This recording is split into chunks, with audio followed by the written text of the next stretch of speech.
Buenas noches, amigos, hermanos, gracias por estar con nosotros. Es una bendición que podamos compartir juntos nuevamente en tu programa, nuestra mesa de mentoreo de Global Advance. Nosotros, los pastores Luis y Corey Gómez. Qué gusto poder compartir con ustedes. Dios me los bendiga y bueno, porque el tema de hoy está bastante profundo y bastante largo, que no queremos perder mucho tiempo en esto. Vamos a entrar en el tema. Amén. Estamos tratando todavía nuestro tema, ¿por qué toleras a Jezabel? Luis, estamos en la parte 6. Hemos estado tratando, parte 5, ¿cierto? Hemos estado tratando este tema y veníamos diciendo, bueno, hemos escogido este tema desde hace ya un tiempo. El Señor ha estado impresionando nuestro corazón. Y Dios ha sido realmente fiel en este tiempo con nosotros. Amén. Hemos recibido palabra de Dios por un tiempo y hemos estado, vamos a decir así, como gente intercesora, como una iglesia apostólica profética, recibiendo de parte del Señor mucha palabra con respecto a estrategias efectivas de cómo manejarlo. Pero de manera más significativa, el ser apostólicos proféticos o gente que nos movemos en esta área. Como iglesia, nuestro llamado es equipamiento. Amén. Es poder traer al cuerpo de Cristo una palabra que les forme, ¿verdad? Porque nuestro llamado real primario tiene que ver con formar a la gente. Amén. Entonces, lo que es la mesa de mentoreo existe para entregarle a la gente herramientas. Estamos en un momento y venimos tratando en esta última parte de este tema. Nos hemos centrado en cuál es la doctrina de Jezabel, por decirlo de alguna manera, ¿no? Porque tratando el punto de que es un espíritu que se mueve dentro de la iglesia, que se sienta a enseñar, usando la terminología que se usa en Apocalipsis. Claro, y quiero aclarar porque la mayoría de la gente ve ese ¿por qué toleras a Jezabel? Como una pregunta. Y no es una pregunta, sino es una declaración del Señor justamente sobre una iglesia que le dice: te voy a hacer esto porque toleras a Jezabel, es la causante, es la razón de esto. Exacto. Y es una llamada de atención de parte del Señor, una reprensión, mejor dicho, que Dios le está haciendo a la iglesia en Tiatira. Le dice: esto es algo que tengo en contra tuya. Sí. Esto es un pecado que no te lo voy a permitir. ¿No? Entonces quiero ser aclaratorio porque, no sé, alguien me dijo, pero ¿por qué toleras a Jezabel? Como una pregunta. Le dije, no es una pregunta, es una declaración. Exacto. Ahora bien, hemos tratado, es una doctrina que enseña que lo malo puede ser bueno y que lo profano puede ser puro. Sí. Y hablábamos acerca de cómo esto es una tendencia, una corriente en el tiempo presente. Esa distorsión que tenemos en este momento, ¿no? Como con tanta facilidad hemos cambiado los valores, los principios. Hemos torcido, ¿no? A tal punto que en este momento lo que alabábamos en tiempos pasados y considerábamos, de los cuales estábamos orgullosos, nos sentíamos que bueno es ser de esta manera, entonces ahora nos sentimos avergonzados de eso. Sí, la agenda homosexual, y valga volver a repetir esto, nos ha querido hacer ver que pensar de una forma conservadora es inadecuado, es malo y no es conveniente. Que ser cero tolerante es algo que no tiene ningún tipo de valor. Y nos han querido enseñar cosas que no son ciertas para nada. Exactamente. Exactamente. Veíamos también que es una doctrina que pervierte la unción paterna. Luis, y esta es una situación tan seria que estamos teniendo en este momento, porque cómo realmente el hecho de una sociedad donde el no tener identidad ha generado una cantidad, un sinfín de problemas. Tenemos una situación a causa de la pérdida de identidad, podríamos decir que es todos los demás problemas que tenemos. Podríamos decir que el 99% de los problemas que tenemos viene porque la gente no sabe exactamente quién es. Exacto. La pérdida de la identidad. Una doctrina que promueve la codicia. Y hablaba con alguien, ¿no?, hace unos días, porque me decía, parecía una sátira la enseñanza. Y fíjate que en el momento que yo estaba enseñando acerca de la codicia, porque es una enseñanza en particular basada en y voy a usar esta frase, en la expropiación que hace Jezabel y Acab de un viñedo a Nabot. Y fíjate que yo tenía en mi mente la expropiación o las expropiaciones que hacía el régimen chavista en Venezuela.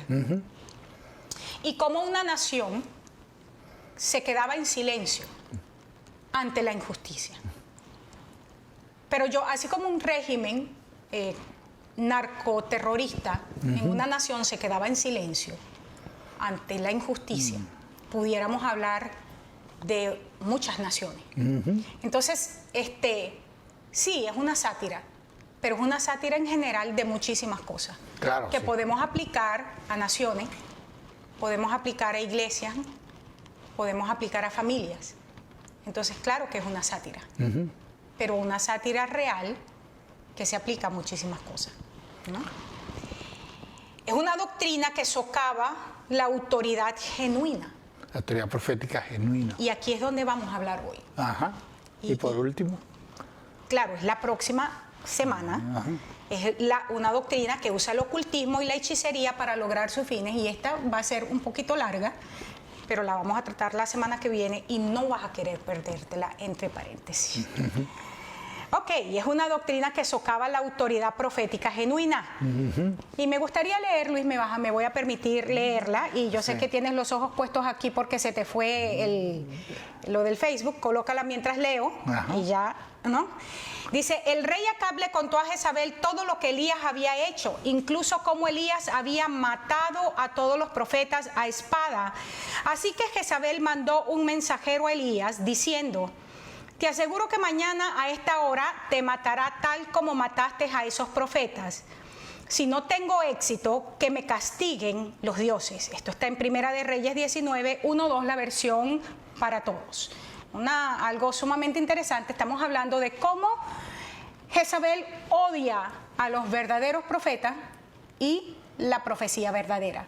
Recordemos que estamos hablando que Jezabel es un espíritu, que Jezabel es un sistema diabólico y es un sistema que va en contra de todo aquello que está declarando lo que viene del corazón de Dios. Yo quiero que coloquemos esto nuevamente en perspectiva, porque estamos hablando de, vamos a decir, ya tenemos varias sesiones y no quisiera que perdiéramos la perspectiva, ¿no?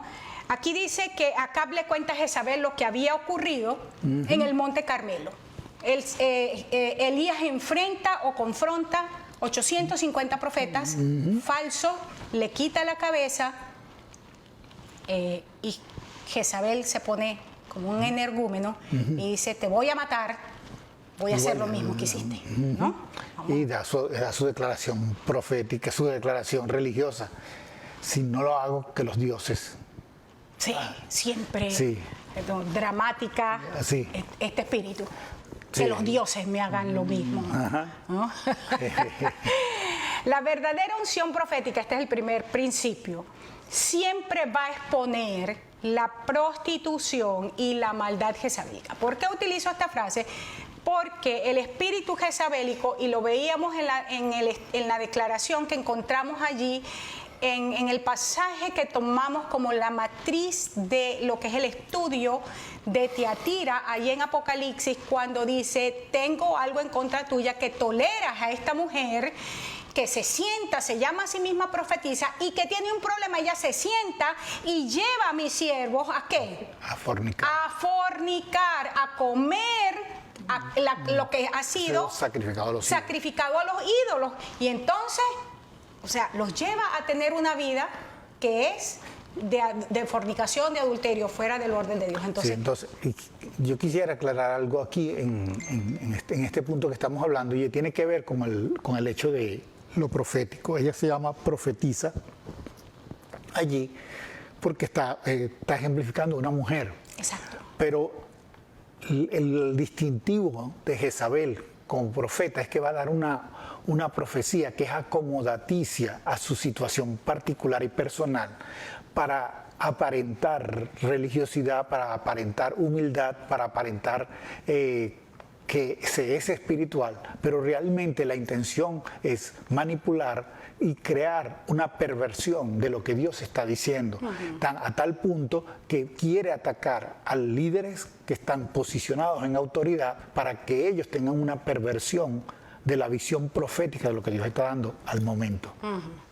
Algo que decíamos, y lo decíamos en algún momento que estábamos hablando de los jezabélicos, algo que se ha mal enseñado cuando se habla de lo que es el espíritu jezabélico, es que muchísima gente entiende como una mujer jezabélica es una mujer que está tratando de quitarle la autoridad al hombre. Y esto es algo que yo he tenido que explicar en muchísimo tiempo. Yo tengo en el ministerio, tú lo puedes certificar, Luis, yo tengo en el ministerio, bueno, yo tengo 56 años, de los cuales tengo en el ministerio muchísimos años. Por lo menos desde los 7 años yo estoy tocando instrumentos en los cultos de barrio, cultos de niños y todo eso. Pero, como líder por lo menos desde la adolescencia. Y yo he tenido que explicar esto.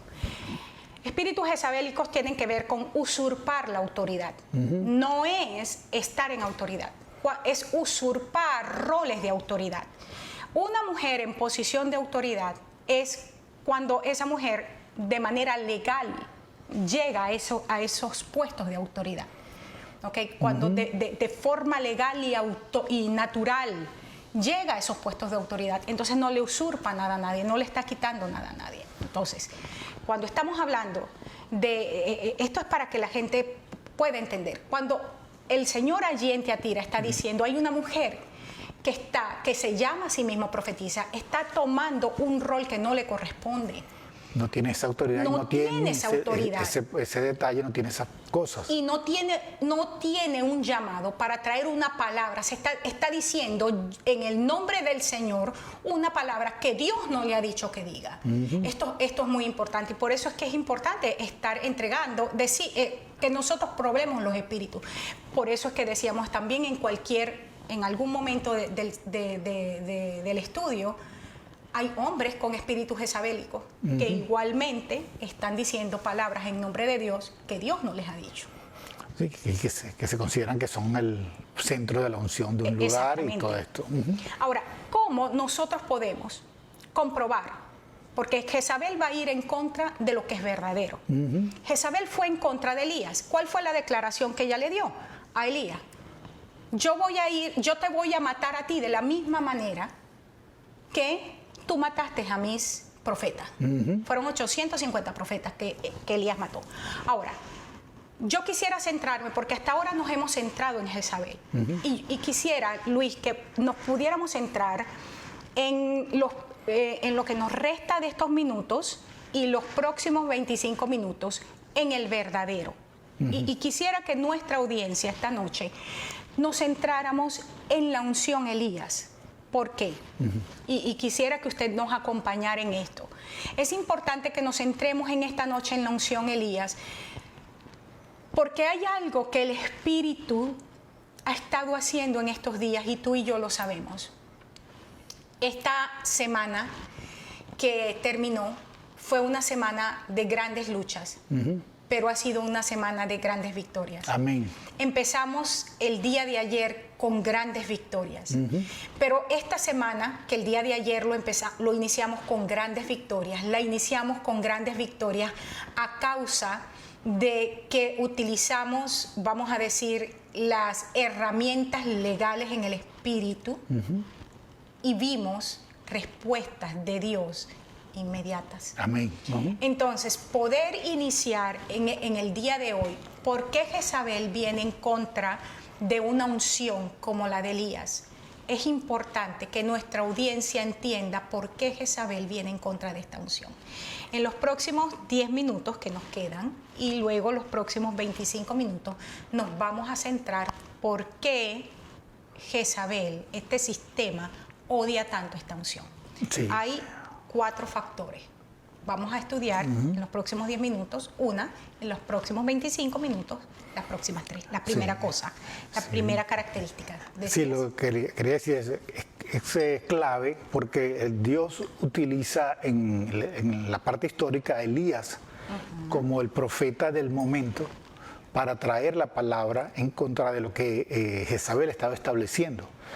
Y Elías es usado de una forma poderosísima, porque la misma Biblia dice que era un hombre como nosotros, sujeto a pasiones. Así es. Pero era un hombre que había aprendido a depender tanto de Dios y estar en la presencia de Dios, tener intimidad con Dios, que Dios le revelaba con tal claridad lo que venía a suceder. Y por eso es clave que nosotros en este tiempo, que necesitamos tener una palabra certera, una palabra efectiva, pero una palabra que también sea certera en tiempo y en espacio de que lo que Dios está diciendo y lo que Dios está haciendo. Ahora, y me gustaría sumarle a eso, Luis, el hecho de que es importante establecer el hecho de que el verdadero profeta no es celebrado en su tiempo de vida. No. Porque el profeta siempre va a ser celebrado después. Porque el profeta seco es un arma de guerra en las manos del Señor, pero es un arma de guerra secreta en las manos de Dios. Por eso es que no es celebrado ni reconocido en su tiempo de vida. Y esto es triste en un sentido, porque los verdaderos profetas vivimos en cierto sentido mucha soledad, somos rechazados fuertemente y la palabra que entregamos y el esfuerzo y todo el trabajo que se hace y en general la enseñanza, todo lo que se hace se convierte en la bendición. Permíteme usar esta analogía, en las piedras que utiliza la gente para construir, pero en las mismas piedras que utiliza esa gente para construir, ponte en un periodo de 10 años, pero mientras construye son las mismas piedras que utilizan para apedrearte. Luego en un periodo de 10 años, su bendición de construcción, construyen su bendición y se olvidan de ese profeta. Se olvidan, ya el profeta ha pasado a la presencia del Señor, muchas de estas cosas, y ya no pueden ni siquiera reconocerlo.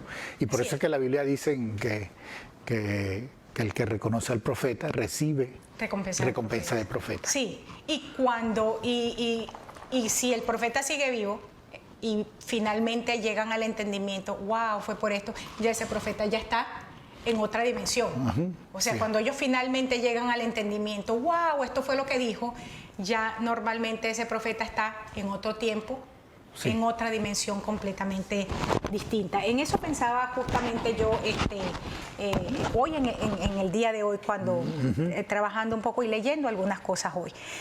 Primera característica del espíritu y el poder de Elías es que la razón por la cual el espíritu, el demonio jezabélico, odia al verdadero espíritu profético es porque el espíritu profético llama a la iglesia, llama al creyente, llama al verdadero Hijo de Dios a un compromiso puro y radical con su Dios. Amén. Siempre.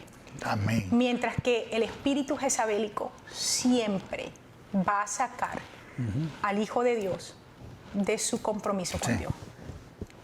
Sí, fíjate que esto es tan fuerte porque cuando empezamos a investigar y hay un profeta, o los profetas, o la iglesia profética de este tiempo, que tiene que ser una iglesia bajo la unción de Elías, empieza a dar la declaración radical para este tiempo. La iglesia mundanal y complaciente se molesta y empieza a decir no son intolerantes, son iglesias que no entienden que ya no estamos, ya eso no es lo que se está hablando, eso no es lo importante, eso no es lo que se debe hacer. Yo recuerdo que allá a finales de los 90 se empezó a hablar de una iglesia de un lenguaje inclusive. En ese tiempo se hablaba del lenguaje inclusive. Ya ahorita hay Biblias que están traducidas con lenguaje inclusive, sí. Pero no se daban cuenta que eso era permitirle a espíritus mundanales, iglesias complacientes, entrar dentro de la iglesia para darle cabida a grupos que estaban contrarios a lo que es el espíritu de Elías. Así es, así es. Fíjate esto, cuando hablamos de un llamado, de un compromiso radical, y estamos diciendo que vamos en contra del espíritu complaciente y mundanal, fíjate, Luis, ¿qué tipo de relaciones estamos teniendo? Cuando tenemos relaciones, pueden ser familiares, pueden ser relaciones aún dentro de la misma iglesia, relaciones en el trabajo, en cualquier parte. Y esas relaciones te apartan de lo que es tu llamado. Cuando esas relaciones te apartan de lo que es tu destino en Dios, no importa quién es, son relaciones en esencia jezabélicas. Claro. Yo hoy pensaba con respecto a mi vida y analizaba ciertas cosas y pensaba y decía por algunas cosas y decía, si esto me aparta a mí de mi destino, de mi vocación en Dios, esto viene del enemigo. Claro. ¿Hasta qué punto yo estaría dispuesta a decirle a mi vocación en Dios, por amor a, no? Es decir, no, yo no estaría dispuesta. Sí, bueno, el caso es clave cuando Dios le habla ya a Oseas y dice que repudió a Israel. Y esto es porque Israel quería sacar a Dios del propósito y que Dios fuera permisivo con sus cosas tolerantes que tenía, con la prostitución idolátrica que tenía, y tantas cosas que vemos en ese pasaje de Oseas, en el libro de Oseas. Es porque está hablando de una iglesia, eso representa una iglesia que se amolda al mundo, y no una iglesia que es radical y decide que el mundo se convierta a ella, no ella al mundo. Porque la única forma de tener la boca de Dios y hablar lo que Dios dice es que nosotros mostremos la diferencia, no nos convirtamos a ello, entresacamos lo precioso de lo vil y entonces somos como la boca de Dios. Somos una iglesia radical con un compromiso genuino para caminar en las cosas que Dios está diciendo en este tiempo, para que la gente pueda conocer al Dios en la forma como debe ser. Fíjate que Elías le dice, ¿hasta cuándo ustedes van a estar claudicando en dos pensamientos? O sea, si Dios es Dios, sirvan a Dios. Ahora, si Baal es Dios, quédense con Baal. Claro. Pero no podemos tener un pie en el mundo y un pie en la iglesia. ¿Cuál es el problema de la iglesia? ¿Cuál es el problema del cristiano? La gente quiere estar en el Señor porque es bueno recibir los beneficios de Dios, pero también la gente quiere vivir como le da la gana. Entonces, nosotros no podemos estar en esta dualidad. Nosotros no podemos estar agradando a la familia y agradando a Dios. Nosotros no podemos tener esta dualidad. Entonces, es necesario que nosotros tomemos decisiones. El clamor y el corazón del Espíritu y el poder de Elías es una demanda. Hay una demanda que Dios nos está haciendo. Una separación radical. Sí, y esto es clave en este tiempo, ya estamos para terminar. Es importante que como iglesia entendamos que en este tiempo tener o vivir bajo la unción de Elías, el espíritu de Elías, el ejemplo de Elías, como tú lo quieras mencionar, es decirle al mundo, yo soy así. Elías fue radical, se vistió radical, vivía en lugares radicales, pero tenía un ejemplo de vida que cuando él daba una palabra, la gente sabía que era él, por la palabra que daba, por la forma en que él la daba y por la forma en que él actuaba en ese tiempo. Más que decirle al mundo, es decirle al espíritu religioso, porque Jezabel es un espíritu religioso que vive en la iglesia. O sea, en realidad no es al espíritu del mundo, es al espíritu religioso que vive en la iglesia. Pues este vive en la iglesia, este predica, este dirige, este canta, este enseña, este se viste bonito, este está metido en la iglesia. Entonces es un tiempo de hacer una separación entre lo santo y lo profano. Sí, y ahí para terminar, que ya es la hora, si en la iglesia hay alguien que empieza a predicar, hay que tolerar esto, hay que tolerar aquello, hay que tengamos cuidado, no te pongas con esto. Lo más probable, lo más seguro es que estás en presencia del espíritu de Jezabel. Así es. Nos vemos en 5 minutos. Bienvenidos nuevamente y estamos con el tema ¿por qué toleras a Jezabel?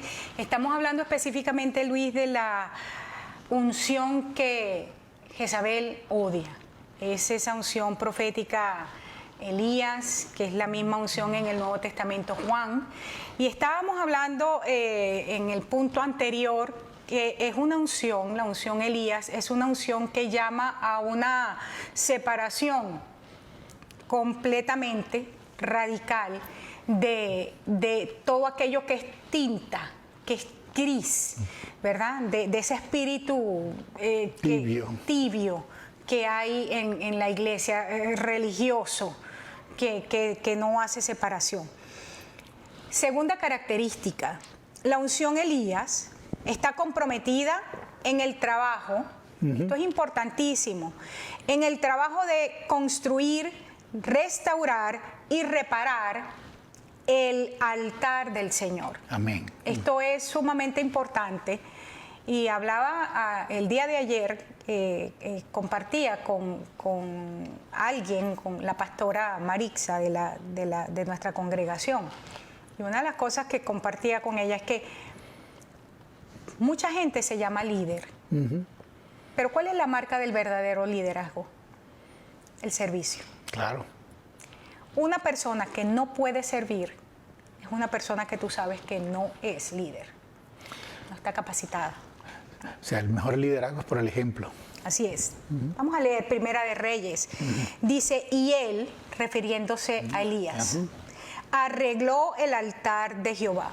No fueron los ayudantes de Elías, no fueron los miembros de los hijos de los profetas, fue Elías, arregló el altar de Jehová que estaba arruinado, y tomando Elías 12 piedras, conforme al número de las tribus de los hijos de Jacob, al cual había sido dada palabra de Jehová, diciendo, Israel será tu nombre, edificó con las piedras un altar en el nombre de Jehová.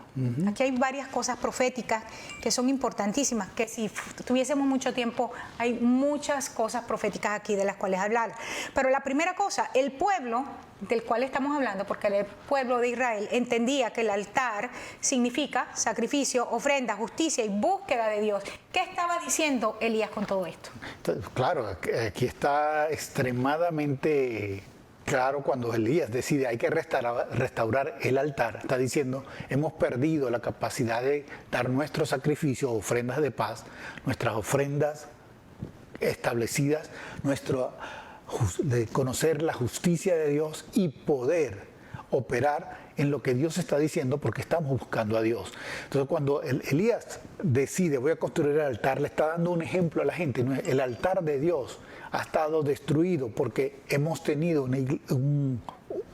una iglesia acomodaticia a lo que las religiones están diciendo, a que los grupos religiosos están diciendo, y nos hemos ido amoldando a ellos, tolerando, y hacían cosas como, por ejemplo, habían altares por todas partes, y una de las cosas que se hacía, cosa que me llama mucho la atención, que hacían altares aún a Dios en cualquier lado, y Dios no le gustaba eso. Así es. Dios quería altares, que el altar de Él fuera establecido, como dice aquí, un altar específico que Dios había llamado a levantarse con 12 piedras, que se llamaba Israel. Exacto. Y que era en el nombre del Señor. Así es. De hecho, dice, Elías lo que estaba diciendo, y ahí lo coloco, es volvamos al sacrificio de la forma establecida. O sea, Dios, y tú bien lo estás diciendo, Dios había entregado un modelo y no fue entregado, o sea, háganlo como ustedes quieran, como le da la gana. Yo recuerdo que cuando yo crecí, ¿no? La gente decía, bueno, voy a cantar, voy a hacer un especial. Y bueno, yo no ensayé, pero como es para Dios, no siempre esa frase, pero como es para Dios, o sea, como es para Dios, como salga. Ay, voy a predicar, pero como es para Dios, yo no me preparé, pero como es para Dios, o sea, como es para Dios, hagámoslo mal. Y a lo largo de mi vida siempre hay gente que dice, usted como que es muy exigente, o sea, como es para Dios. Sí. Esa frase. Y encontramos, por el contrario, en la Biblia, que a Dios le gustan las cosas excelentes. Encontramos que en la Biblia el Señor colocó instrucciones para todo. Nuestras instrucciones precisas. Precisas. Sí. El altar va a ser de esta manera. La ropa del sacerdote va a ser de esta manera. Vas a hacer las inscripciones de esta manera. Las piedras van a ser de esta manera. ¿No? Todo sí, excelente. Sí, y me gusta mucho hacer una referencia en este momento a lo que sucedía en el desierto. Dice que el tabernáculo se tenía que erigir en el sitio donde se paraba la columna. Exactamente. No se podía erigir en cualquier lugar. Era en el sitio que Dios decidía. Y mucha gente está empeñada en hacer altares de Dios en cualquier lugar. Exacto. Son lugares altos. Ajá. Que no tienen realmente el distintivo de las 12 piedras que implican el gobierno de Dios, que no tienen el distintivo del nombre Israel, que significa un príncipe del Señor que gobierna, y no tienen el distintivo de ser hechos en el nombre del Señor. Amén. Exactamente. Y eso que estás diciendo, el hecho de que se levantaba, o sea, bajo la nube. Sí. Y no era en cualquier momento tampoco, no. Porque era cuando el Señor decía, ¿no? Cuando la nube se levantaba, cuando la nube se colocaba. Claro. O sea, había un tiempo de entrada y un tiempo de salida. Y de hecho también la forma, ¿no? La forma como se salía y la forma como se entraba. Todo había un orden, el orden del Señor. Sí, y algunos me dirán, bueno, pero el tabernáculo de David cumplió un propósito específico y por eso es el tabernáculo que se restaura, porque el tabernáculo de David, el tabernáculo que se establece, o el templo que se establece después, el templo de Salomón, que es el ejemplo, era un templo donde había segregación de otros pueblos, pero el tabernáculo de David tenía participación de todo el mundo. Todas las naciones. Todas las naciones de la tierra podían participar allí. Y eso hace un cambio radical a todos los demás. Amén. Amén. El siguiente principio, Luis, es la unción profética de Elías. Sabe cómo acercarse a Dios. No hace oraciones vacías y sin sentido. Recordemos que estamos hablando aquí de por qué es que este espíritu jezabelico odia la unción profética de Elías. ¿Por qué persigue? ¿Por qué le dice, te voy a matar, te voy a quitar la cabeza? ¿Por qué va en contra de esa unción? ¿Por qué va en contra de esa profecía? Porque esta es una unción que cuando ora, le quita la cabeza a este demonio. Cuando ora, le mete una patada y le va de frente, ¿verdad? Entonces, sabe acercarse a Dios y la oración que hace lo destruye. Sí, y fíjate que en este punto es bueno decir esto. Una de las características de las iglesias que ha habido por mucho tiempo en denominaciones muy tradicionales es que, por ejemplo, dicen, la profecía cesó, ya todo esto ya pasó, ya todo esto no está. Y yo vengo de ese tipo de denominaciones personalmente y fui entrenado teológicamente para defender esas posiciones muy bien. Pero hay algo que está en contra de esto y es que nosotros, cuando no tenemos el poder de Dios dentro de nosotros, estamos perdiendo lo que dice el Jesucristo, que dice que si yo por el dedo de Dios echo fuera demonios, entonces el reino de Dios está entre nosotros.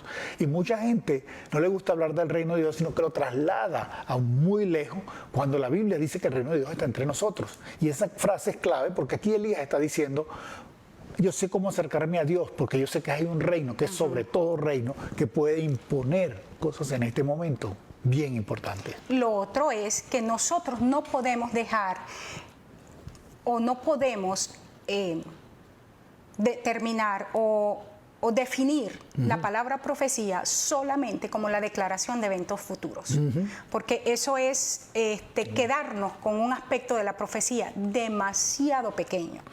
Cuando estamos hablando de una unción profética, Elías, estamos hablando de declarar lo que es el poder de Dios en toda una dimensión que desata lo que es la dimensión del cielo completamente en la tierra, es desatar el corazón de Dios en la tierra, es decir, venga tu reino y hágase tu voluntad en la tierra. Por eso es que la unción que preparó el camino de Jesús en la tierra fue Juan, que fue la misma unción Elías, ¿verdad? Y que hizo que el corazón de los padres se volviera a los hijos y el corazón de los rebeldes a la prudencia de los justos. Y es la misma unción que en el tiempo presente está preparando la venida de Cristo. Es decir, estamos hablando entonces no de una profecía que se paran los profetas enfrente a decir, mira, esto es lo que va a pasar mañana, aunque de repente lo involucre, pero no estamos hablando de eso. Lo que pasa es que la gente probablemente, y es bueno que mencionaste eso, de repente la gente está llevando esto a hablar de profetas desde esa perspectiva. Sí, y es clave lo que acabamos de decir, porque mira esto, la profecía significa hablar la palabra de Dios. Mucha gente está predicando, pero no necesariamente está hablando palabra de Dios. Exactamente. Mucha gente está diciendo cosas que la Biblia dice, pero es una interpretación histórica, puede ser una interpretación basada en metodologías como la metodología marxista que se está utilizando para interpretar la Biblia y de diferentes metodologías humanísticas que hay basados en el hedonismo, basados en el existencialismo, todo este tipo de cosas. Pero la unción profética de Elías es una unción que va a presentar lo que Dios quiere desde la doctrina de Dios, bajo el precepto de Dios, y va a romper con los esquemas, sobre todo religiosos, que se han impuesto en diferentes partes de la sociedad, tanto sea gobierno, sea economía, sea lo social, sea lo educativo, sea lo que sea. En esas áreas, la unción profética de Elías tiene que romper con todo eso. Porque la unción profética de Elías es una unción de reforma. No solamente reforma la iglesia, sino que también reforma el gobierno. Amén. El gobierno, hablamos, el gobierno en las naciones de la tierra. No solamente habla a la iglesia, y hablando de la iglesia, la eclesía, pero también habla a las naciones de la tierra. Sí, es clave verlo desde la perspectiva histórica que tenemos de la reforma de Martín Lutero. Exactamente. Martín Lutero entra en escena en un momento en la historia donde estaba el oscurantismo, y a través de la presentación de un evangelio ahora accesible a todos, porque se empezó a darle la palabra a todos, la palabra era solo exclusiva de cierto grupo sacerdotal. Ahora entra todo, que las naciones empiezan a ser cambiadas y pasan de ser oscurantismo a empezar a crearse los inventos, empezar a crearse, y se despierta en el mundo las famosas revoluciones por inventos y cosas que se descubren. Ahora fíjate, nosotros pudiéramos hablar de los paralelismos en la historia, de cómo la unción profética Elías ha estado presente a lo largo de la historia.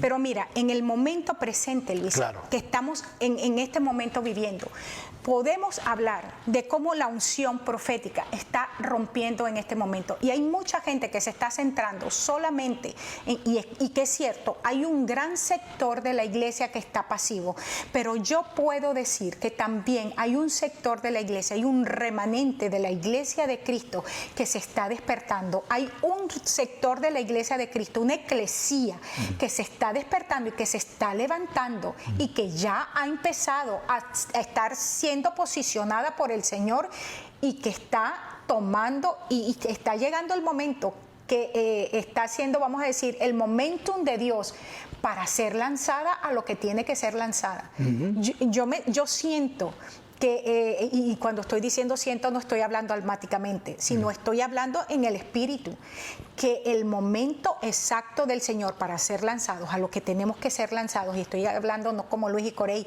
sino como la eclesía del Señor, está llegando, justamente. Sí, es un tiempo interesante, es un tiempo nuevo. Y, por ejemplo, han habido profetas de estos últimos tiempos que han mencionado con palabras certeras, con palabras precisas acerca del presidente de Estados Unidos. Aunque hay mucha gente en el mundo, aún dentro del grupo cristiano, que no les gusta este presidente, y yo creo que el problema no es que les guste o no les guste, el problema es lo que Dios está haciendo a través de este hombre.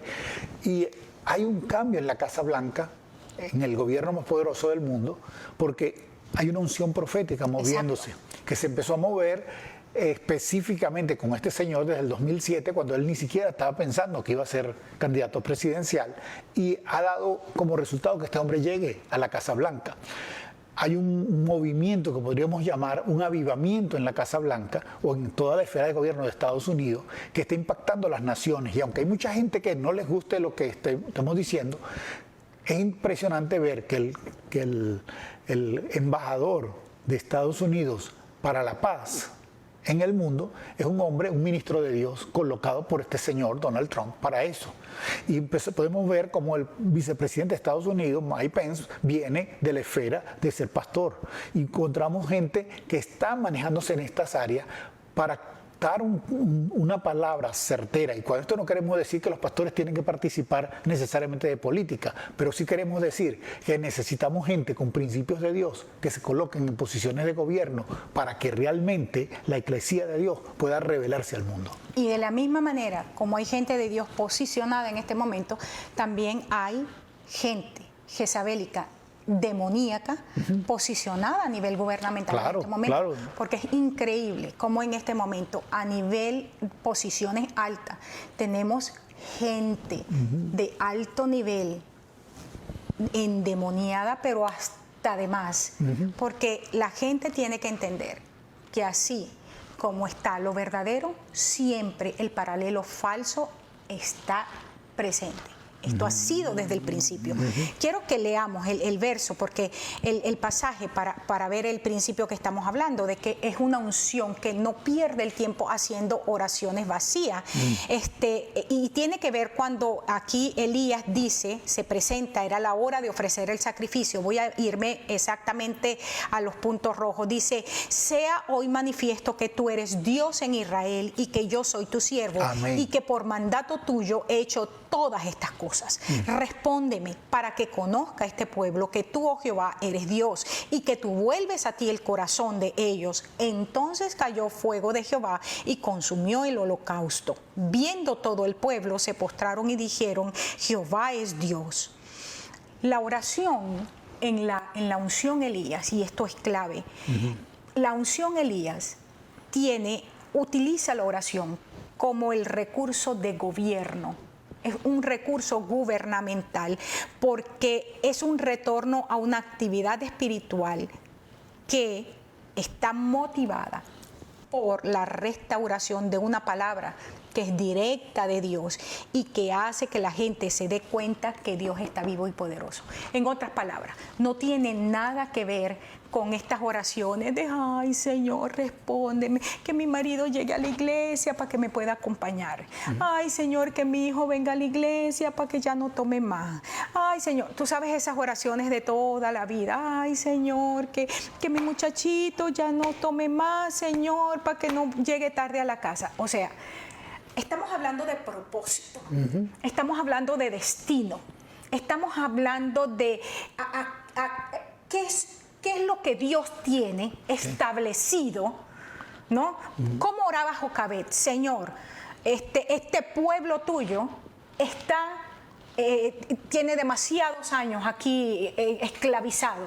Señor, yo parí hijos para que tú los uses para que este pueblo sea liberado. ¿Sí? Amén. Propósito. Amén. Sí, y esto que estás diciendo es importante, que la gente lo que está escuchando en diferentes naciones que están siendo fundamentalmente esclavizadas por sistemas antidios, hoy empiecen a orar, madres, padres, empiecen a ver a sus hijos como la solución de Dios para sus naciones. Amén. Es el momento de cambiar la perspectiva de nuestros hijos, de nuestras generaciones futuras. Amén. Y empezar a entrenarlos y darle la visión de que hay algo poderoso, hay algo que podemos cambiar, que nuestra mentalidad no puede seguir siendo ojalá Dios levante a alguien, sino que Dios nos ha colocado a nosotros como Exacto. padre para que nosotros levantemos el profeta de Dios, como hizo Ana con Samuel, Exacto. para que así Samuel se convirtiera en el precursor, en el hombre que levantó a Israel de una nación prácticamente desaparecida, donde un idioma ya se había desaparecido,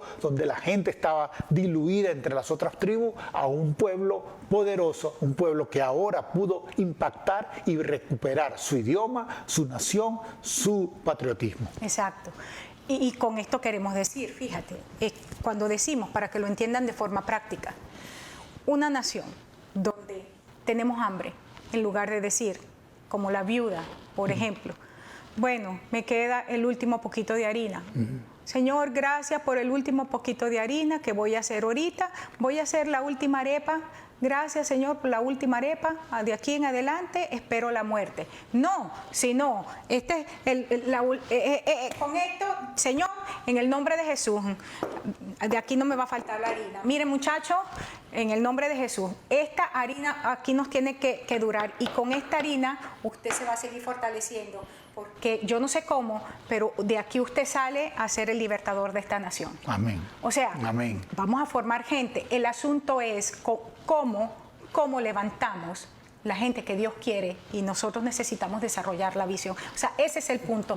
La unción Elías forma gobierno, forma gobernantes, forma liderazgo. Nosotros no podemos perder la visión. ¿Cuál es la motivación que debe haber en nuestros corazones? Es recibir respuesta. ¿Y cuál debe ser la respuesta? La respuesta no es que la gente sepa que yo estoy correcta. Ese es el problema que tiene la mayoría de la gente. ¿Sabes? Cuando la gente tiene problemas, Luis, lo primero que quieren es que la gente sepa que yo tengo la razón. O que la gente diga, yo gané. Yo gané. Y hermanos, aquí el punto no es que una ganancia personal. El punto aquí es que Dios nos convierta en la solución para el momento. Sí, exactamente. ¿Qué dijo él? Que este pueblo sepa que tú eres Dios y que tú vuelves a ti el corazón de ellos. ¿Cómo tú sabes quién es el verdadero líder en una iglesia? ¿Quién ama en un lugar? El que se preocupa por el bienestar de ese lugar.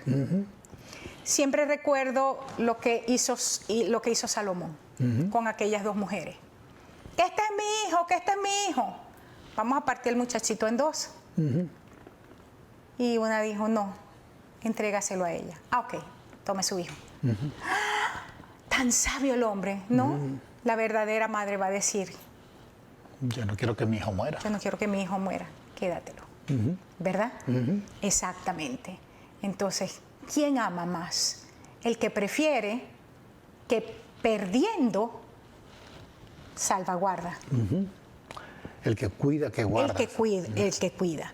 La misión de esta unción es hacer volver el corazón del pueblo a su Dios. Jamás será desparramar. Por eso es que toda persona que viene para destruir la iglesia, para dividir la iglesia, para esparcir, desbaratar, nunca jamás tiene el corazón de Dios. Sí, y aquí de lo que tú estás diciendo es bien importante que se entienda. Así es. Todo aquel que procura la destrucción del pueblo, la destrucción del cuerpo de Cristo, es jezabélico.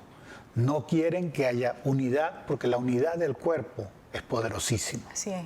Y como la unidad del cuerpo, dice el Señor que hay en el poder del acuerdo, Dios hace lo que sea. Entonces, la gente va a tratar de destruir que haya unidad en el acuerdo. Así es. Pero Dios tiene respuestas poderosas en este tiempo. Amén. Y ya vamos terminando. Ya vamos terminando con esto, porque ya nos queda un minuto. Él dijo que conozca este pueblo que tú, oh Jehová, eres Dios, y que tú vuelvas a ti el corazón de ellos. El deseo de Elías no era construir su ministerio, era que Dios fuese establecido como el único Dios de Israel. Quiero volverme allí al verso que leíamos inicialmente para poder terminar y cerrar porque nos queda un minuto, menos de un minuto. Dice: entonces cayó fuego de Jehová, consumió el holocausto, la leña, las piedras y el polvo, aún lamió el agua que estaba en la zanja. Viéndolo todo el pueblo, se postraron y dijeron: Jehová es, en el original dice, Jehová es el verdadero Dios. Aleluya. Aleluya, aleluya. Sí, qué bueno que podemos leer este pasaje y Dios quiera que puedas tomar este pasaje y tomar estos principios y empezar a aplicarlo en tu casa, en tu familia y decir: mi familia va a ser la que va a cambiar la historia de mi nación, de mi pueblo, de mi ciudad, del lugar donde Dios te ha entregado. Amén. Bueno, Pastora, gracias por habernos sintonizado en el día de hoy. Te esperamos en nuestra próxima mesa de mentoreo el martes. Vamos a estar trabajando, Luis, cómo es que esta doctrina jezabélica es hechicera y adivina. El próximo viernes vamos a trabajar, vamos a estar en nuestro tiempo de comunión. Los viernes cambiamos la dinámica.